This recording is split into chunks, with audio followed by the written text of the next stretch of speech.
Number 10. Andrew Jackson. Famous for being the guy on the $20 bill, and also famous for being the only person people actively want removed from a bill. If he were on the $2 bill or something, it would probably be fine, but the $20 note is in the top 3 most used bill denominations. So what did this guy do to deserve all the hate? Oh, the Trail of Tears. That certainly is top 3 lamest things a president has endorsed. He was victim to the first assassination attempt in US history, even though it failed, and his first 2 years in office were overshadowed by an alleged affair, so that's why he only barely makes this list. He basically introduced scandal and color media to the office of the president. Number 9. Andrew Johnson. Another president that is very popularly regarded, which is why he is also near the bottom of this list. The problem was his popularity stems from being featured at the very bottom of pretty much every list ranking all US presidents. Well, unless that list was ranking presidents by the age at which they learned how to read, in which he is probably the oldest. He was the first president to be impeached and was by far the closest to actually being removed from office, plus he tried to undo basically everything Lincoln had done to put the country back together after the Civil War. Number 8. Warren G. Harding. This is the beginning of the who presidents? A Republican president that did very Republican things. Slashing taxes, establishing a budget system for the Fed, reintroduced tariffs, tightened immigration, and allowed his friends to use official positions for their own enrichment. Oh, wait. Not that last part. Anyway, before any of his scandals reached the public, he died of a heart attack like 2 years into his presidency. Number 7. George W. Bush. Just a pretty unoriginal guy.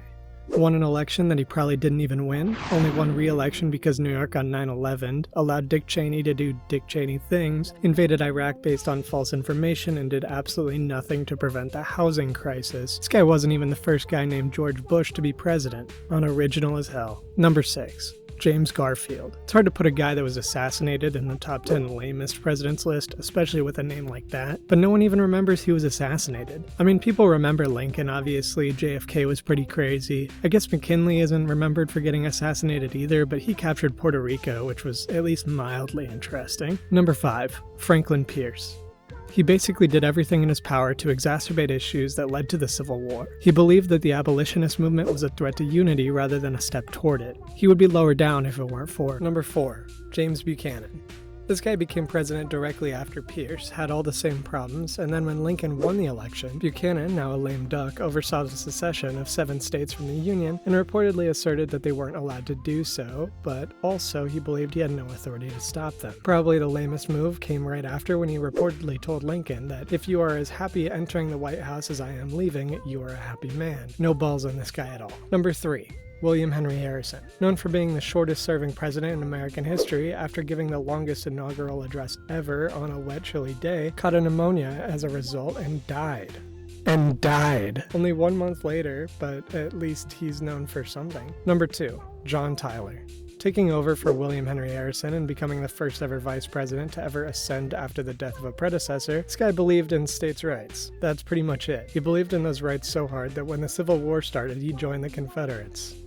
Traitor. Alright, so before number 1 on this list, let's go through a few honorable mentions. Jimmy Carter. A one-term president that got obliterated in his re-election campaign, but to be fair, he was running against Ronald Reagan and struggled with both the economy and with Iran, but he gains major props for being the most peanut farmer president. Overall, he is looked at much more favorably with time and represented an incredible breath of fresh air. Joe Biden is certainly a pretty lame president. I think of him as a new age Jimmy Carter. Even though he is still in office, it's hard to point to any one thing he has led or done. He pretty much won the presidency by embodying the image of a generic 21st century Democrat, but is near the top of the list when it comes to comebacks, witty statements, and overall chillest guys. The last honorable mention is the only president to ever resign from office, Richard Nixon. He doesn't make this list because Watergate is so interesting, and it led to the term deep throat being used by media pundits for years, and that's hilarious on its own. But it is quite a shame that his presidency ended as it did because of all the great things he did in office, like beginning the war on cancer, presiding over man's landing on the moon, and as a Republican helped desegregate schools, endorsed the Equal Rights Amendment, implemented the first federal affirmative action program, and oh yeah, established the EPA. And finally, at number 1, we have Chester Arthur. I mean, who the hell is this guy? He barely won the 1880 election. Oh wait a minute, he didn't win. James Garfield won.